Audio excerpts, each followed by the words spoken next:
এ সময় দেশের হাওরগুলোতে থাকার কথা ছিল ব্যস্ততার চরম মুহূর্ত, ধান কাটা, ঘরে তোলা আর খড় জড়ো করার আনন্দঘন দৃশ্য। মাঠ জুড়ে থাকার কথা ছিল হাসি, পরিশ্রম আর স্বস্তির নিঃশ্বাস। কিন্তু বাস্তবতা আজ সম্পূর্ণ ভিন্ন।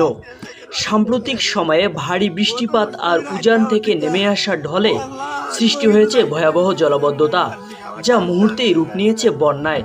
ফলে পাকা আধা পাকা মিলে শত শত হেক্টর জমির সোনালী ধান আজ পানির নিচে নিতর হয়ে পড়ে আছে।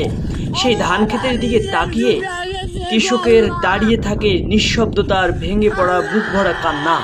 তার চোখের জল যেন থমকে চায় না। এই ফসলটাই ছিল আমার বাঁচার শেষ ভরসা। এই আর্তনাদে ভারী হয়ে ওঠে চারপাশ, যেন আকাশ বাতাস থমকে যায়।